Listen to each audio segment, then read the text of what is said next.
Mau menyampaikan firman Tuhan begini, ya. Sambil saudara merenung, apakah ini terjadi dalam kehidupan saudara atau pikiran saudara? Pernah nggak kepikiran oleh kita, ya, ketika kita melihat orang yang nggak ibadah, bahkan melakukan dosa, hal yang menyimpang, kok hidupnya aman-aman saja, nggak ketahuan, ya melakukan hal-hal yang menyimpang, semuanya berjalan lancar, sepertinya nggak dapat hukuman. Pernah nggak saudara lihat orang-orang seperti itu? Terus saudara merenung, kok saya baru melakukan hal yang kecil, langsung ketahuan, langsung dihukum. Ada aja peristiwa. Saudara suka berpikir seperti itu nggak? Lihat orang itu nggak ibadah-ibadah, kayaknya hidupnya makmur, lancar, bahkan melakukan hal-hal yang menyimpang, kayaknya nggak ketahuan gitu ya. Misalnya dia selingkuh atau apa, nggak ketahuan. Saudara bayangkan, kok aman-aman saja. Sedangkan saudara baru mau melakukan satu hal yang kecil, langsung ketahuan, langsung dapat hukuman. Pernah merenung? Saudara tahu nggak jawabannya apa? Kira-kira, kenapa bisa begitu? Regu A, tolong dijawab dong. Kenapa bisa seperti itu? Oh gitu ya. Saya langsung kasih jawaban. Jawabannya, karena kamu itu anaknya.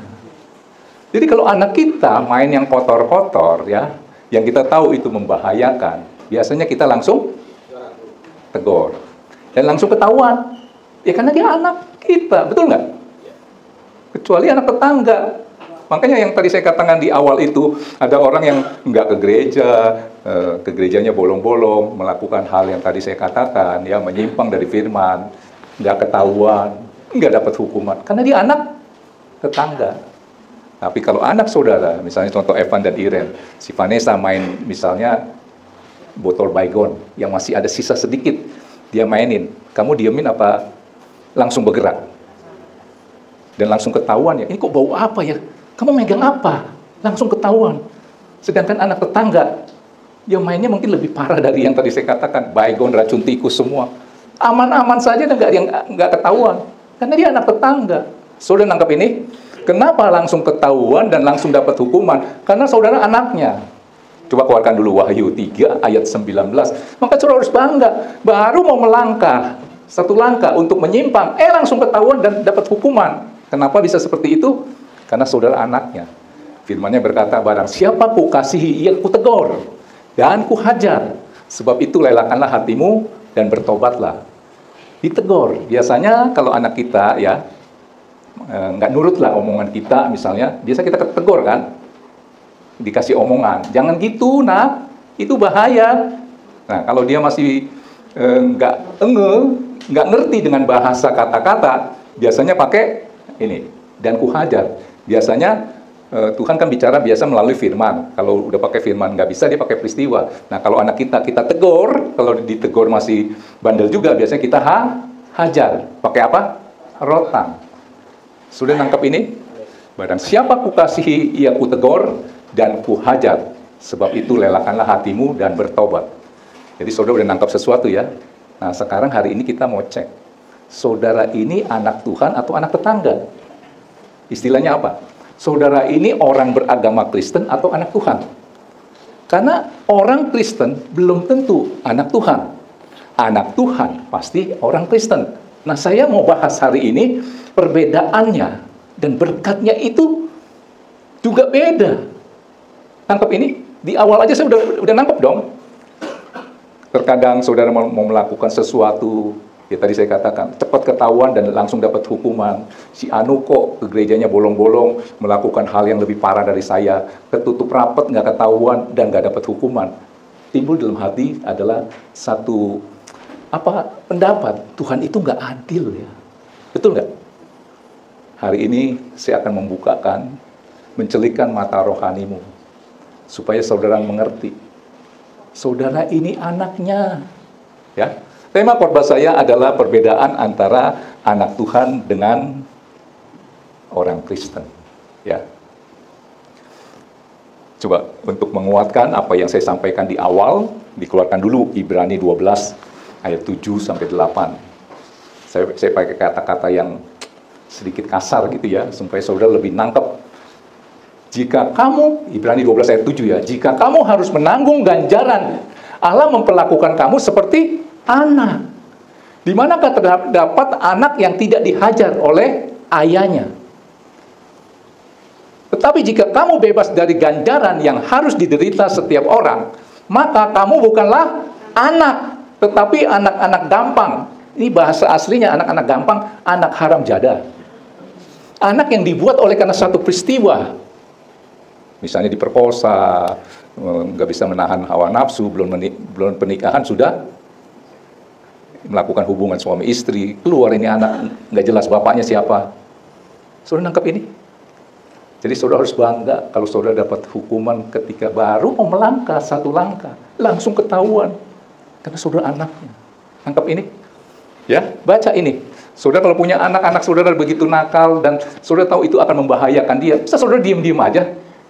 Saudara bukan bapaknya. Tapi kalau anak tetangga main yang membahayakan dia, paling kita bisa lihat, paling kita tegur sekedarnya. Nggak mungkin kita bisa hukum dia, betul nggak? Jadi kalau saudara mendapat hukuman, saudara harus bahagia. Karena saudara itu anaknya, anak kandungnya. Bayangkan ya. Oke. Nah, saudara banyak anak Tuhan, ya ini saya katakan anak Tuhan, yang tidak bisa mengalami Tuhan. Kenapa?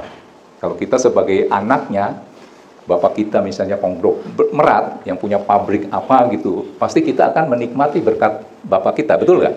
Nah, kenapa kita tidak bisa menikmati itu? Nah, saya mau bahas nih. Saudara bayangkan saja ya. Banyak anak Tuhan yang tidak bisa mengalami Tuhan, atau orang Kristen yang tidak bisa mengalami Tuhan. Sekarang coba dikeluarkan dulu, Ayub 42. Saudara bayangkan ya, Ayub itu kan orang yang saleh, takut akan Tuhan. Di pasal 1 sampai pasal 41, itu ternyata Ayub belum bisa mengalami Tuhan loh. Waktu dia disebutkan, dikatakan dia adalah seorang yang takut Tuhan, saleh, dan kaya raya, punya ternaknya sekian. Pokoknya orang kaya dah, terkaya di negeri Uz, dan punya anak yang oke semua, yang baik-baik, yang manis, yang cantik. Ternyata di situ, dia belum bisa mengalami Tuhan.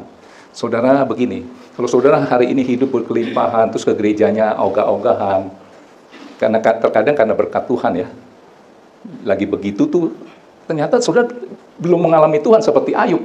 Saudara bayangkan, di Ayub 42 ayat 5, 42 pasal yang paling terakhir, kok Ayub baru berkata begini, hanya dari kata orang saja aku mendengar tentang engkau. Berarti dulu waktu dia kaya raya, anaknya sehat-sehat, belum bangkrut nih ya, masih sehat, itu dia ngalami Tuhan cuman kata orang. Hanya dari kata orang saja aku mendengar tentang engkau, tentang Tuhan. Dulu waktu saya kaya, waktu saya sehat, waktu saya hartanya masih banyak. Tetapi sekarang setelah mengalami apa? Kebangkrutan. Saudara tahu dong, hartanya habis, anaknya mati semuanya, 10-10-nya belum cukup.